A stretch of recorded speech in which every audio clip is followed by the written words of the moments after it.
Next on Startup, we head to Madison, Wisconsin to meet with Brian, an avid fisherman who worked in mapping technology and created Fishidy, a smartphone app that's helping fishermen catch more fish. Then we head to Minneapolis, Minnesota to meet with MJ and Susan, two artists and entrepreneurs who started Eyemusement, a company that designs fashionable and affordable eyewear. All of this and more is next on Startup. It all starts with an idea, and everyone has them. In the world of business, where you choose to take your idea determines where your idea will take you. Baker College is proud to support Startup and those who dare to share their ideas with the world. The American small business was built on one thing: relationships. And every time a customer walks through the door, a new one begins. Pay Anywhere was built to help entrepreneurs do what they do best. So keep loving what you do. Just get paid for it. Pay Anywhere. The Chevrolet Volt, an everyday electric car with gas for longer trips. The nature of things to come. Chevrolet, find new roads. American Express is proud to support Startup and the millions of small businesses that put in the hard work to be open for business in neighborhoods across the country.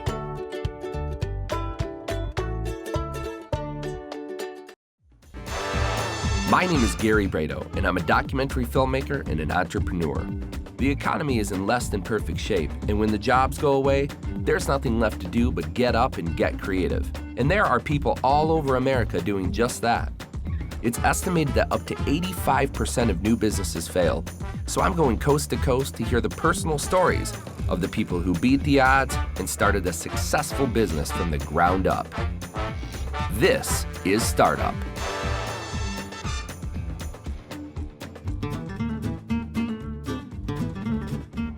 I'm on Lake Wabasha in Madison, Wisconsin, and we're going to talk to Brian, who created Fishidy, a website and smartphone app that helps make fishermen more successful. Let's go hear his story. 80% of time spent on mobile phones is spent inside of apps, and there's an app for just about everything. In 2013, there were 102 billion app downloads globally. Brian spent the majority of his career working in geographic information systems and mapping technology. He's also been an avid fisherman for most of his life. And with Fishidy, Brian found a way to blend his passion with his career. Start off by telling us who you are and what you do. So I'm Brian Jensen, I'm the CEO of Fishidy. What is Fishidy? Fishidy is a map-based social platform that you can access on your mobile phone through the App Store or online at fishidy.com. Tell me about some of the features of the app. What does it do? So what Fishidy does, it will show you very detailed maps of the waterways you fish. So it's basically, think of it as sort of like a Google, where Google ends at the road, that's where we pick up. Nice. You can also use it as a logging application so that you can have a history of what you've done, and you can connect with other anglers, share information, share pictures, stuff like that. For example, on a spot like this, you know, we would have it marked on the map, and then we would say, go into this spot here, it's lily pads, use a frog and fish for largemouth bass, effectively. Okay. And on a really horrible fishing trip. Mm-hmm. What made it horrible? I didn't catch fish for like a week. Got it. And, you know, spent all this money, and the weeks before the trip, I tried to do research online and try to find, you know, what was biting, where things were biting up there. Mm-hmm. Couldn't find anything. And I felt so unprepared, and it showed because I had a terrible week. And that's when I kind of said, all right, there's got to be a better way to do this. What is your background? What allowed you to be able to do some of this stuff? So I've actually, for the last 10 years, I've been in the software industry. I actually worked for a company that specializes in building map-based software products. Perfect. It was a great company, and they've helped me a lot along the way. What's your goal with it? So our goal with it is really to build the largest online fishing community.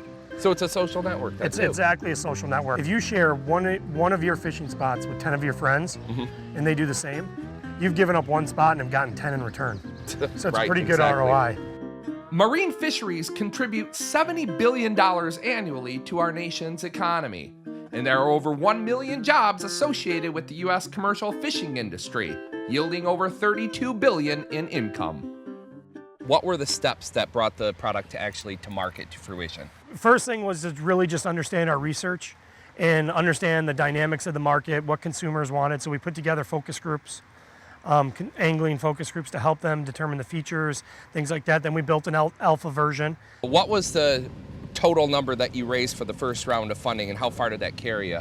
So we got some seed money right away that was well over $1 million. Wow. But that was basically to build the product. Yeah. So it didn't allow us to go to market. It didn't allow us to do anything like that. So we just closed a $1.5 million Series A. Additional that we just closed from institutional investors. Congratulations. That's awesome. And it's not easy to do. It's very difficult. We talk about it sort of casually right now, but that is, wow. You found where the bodies are buried, so to speak. It is, it's herding cats. It's, it's a process, that's for sure. Let's talk a little bit about Brian from Fishidy. Sure. What's more Wisconsin than fishing, right? So recently he won a pitch competition for us called the Pressure Chamber. So the Chamber of Commerce put on a pitch competition. You won a golden suitcase, and because the eventual prize was to win an all-expense-paid trip to Silicon Valley to pitch to some of the world's greatest venture capitalists, or largest venture capitalists. Wow. And so I've seen the company grow from just ideation to now they've raised $1.5 million and seem to do really well. One of the venture capitalists, after he had left the room, said, "Don't ever hesitate to bring us stuff like that, because we just don't see those kind of companies in Silicon Valley." Awesome. One of the biggest things that you hear, and even when talking with investors, is there a big market? And it's a gigantic market. There's 60 million people in the U.S., just in the U.S., that fish. So I was able to do a lot of good market research and present a case that I think was pretty compelling.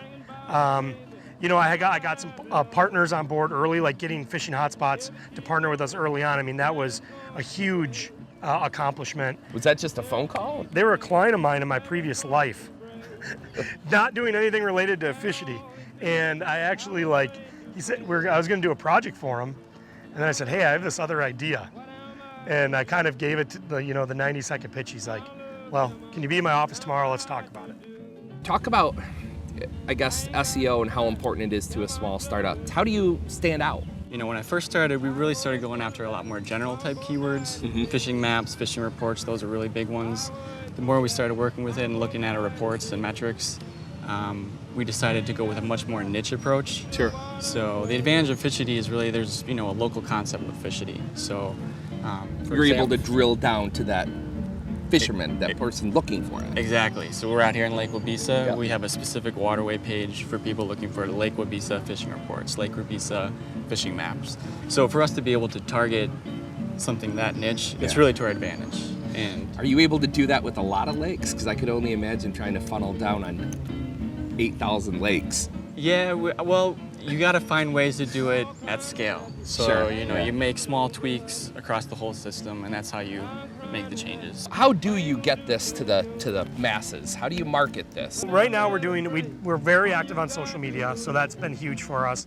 We do a lot of word of mouth, and we do a lot of product evangelist stuff. So we have ambassadors all over the country that are working for us, not literally like on our payroll, but just Sure. people that are getting the community engaged. They're promoting us. They're talking to their friends about it. So that's helped a lot too. And we do a lot of digital marketing, things like pay-per-click, keyword advertising, Sure. and search engine marketing, things like that. You started, you got some funding, you're on the route, you have a great product, you get to fish a lot. Yeah. Life sucks, doesn't it? Oh, it's just awful.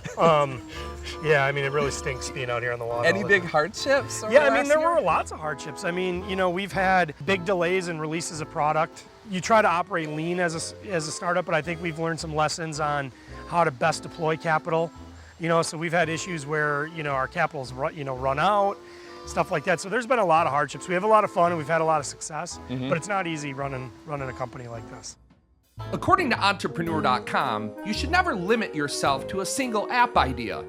Release one, give it 4 to 6 months, and if nothing happens, move on to the next.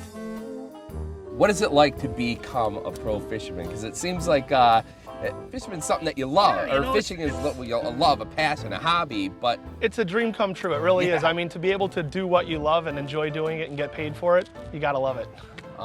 Fishidy. You got it. Tell me about that. Technology has come such a long way, but you still have to go back to the basics. And what I mean by that is you still have to understand what the water temperature is, what the air temperature is, what the what the weather patterns are, because fish will move based on the weather patterns.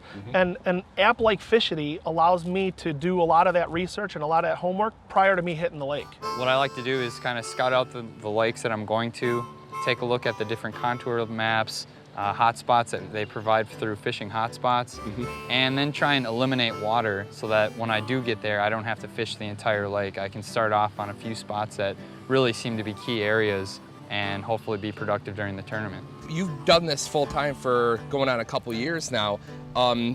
Within that investment, I would assume operating capital is in there as well, like a salary, paying for the, you got to pay yourself. Right, you need to pay for good employees, you know, you do. And that's our single biggest investment, not by far, is in our staff. And we have a really, really good team. What's your biggest piece of advice for another entrepreneur out there? I think the biggest thing for a startup is you don't have to achieve everything right away. Yeah. Be incremental in what you're doing. Find, you know, milestones, even if they're small, and meet that milestone, and then, you know, build it iteratively.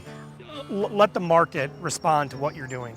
You know, if we don't keep the app fresh, if we don't add more content, more data, more tools, we're going to start to see our churn go up. Our churn of customers is really low, like really low, and that's a testament to what our staff has done, and the fact that we're rolling out new features and tools all the time. People are keeping hooked. Yes, okay. That's right. How many users of the app right now? How many paid users of the app? Right now we're at about 175,000 users, but we're adding 10 to 20,000 a month. And then that's roughly maybe 9,000 paid per month. Which, I mean, what is the pricing? You said $9 a month or $9.99 for a month. Quick math in my head, I mean, that's close to potentially $500,000, and you're just getting started in revenue. Exactly. So this thing looks pretty good. Yeah, it's exciting. Well, really thank you so much for talking to us today, awesome. man. Yeah, I appreciate it. I had a lot of fun. There are a million ways to start a business, but how did Brian do it? Let's find out. He started with $0 in the bank and a near perfect 800 credit score. The business was funded with around $2 million that was acquired through corporate seed money. In its first year, it took an $80,000 loss. The one word that Brian uses to explain what it takes to make it in business is perseverance. A good idea can make a lot of waves. And when investors buy your idea, hook, line, and sinker, sometimes you need to scale up quickly if you want to stay afloat. And it looks like Brian's going to be krilling it in this space for a long time to come. For more information, log on to our website and click the link for Fishidy.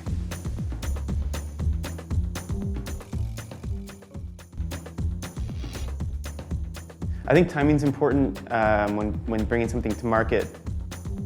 A lot of that is just going to be luck, being at the right place at the right time. But also, you can get a sense for where things are going and try to get a little bit ahead. I also think it's important just to get it right. And if it means that you aren't the first, that's not necessarily a failure. At least that allows you to see what others are doing and observe and learn from them. So timing's important, but it's more important to get it right. Next time on Startup, we head to Iowa City, Iowa to meet with Veronica, a dedicated frozen yogurt connoisseur who created Yotopia, Iowa City's first frozen yogurt shop that sources local ingredients. Then we're going to swing by Madison, Wisconsin to meet with Matt, an inventor and tech guru who started Murphy, a company that turns your old CDs and vinyl into high-quality digital files. Be sure to join us next time on Startup.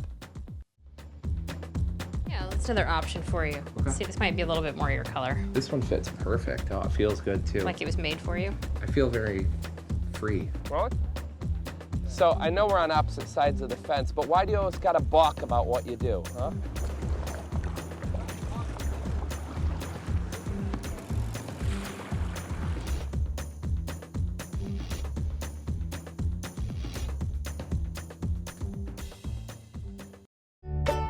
American Express is proud to support startup and the millions of small businesses that put in the hard work to be open for business in neighborhoods across the country.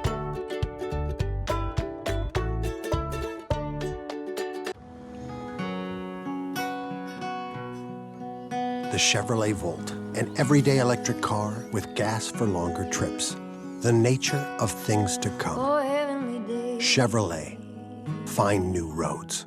The American small business was built on one thing, relationships. And every time a customer walks through the door, a new one begins. Pay Anywhere was built to help entrepreneurs do what they do best. So keep loving what you do. Just get paid for it. Pay Anywhere. It all starts with an idea, and everyone has them. In the world of business, where you choose to take your idea determines where your idea will take you. Baker College is proud to support startup and those who dare to share their ideas with the world.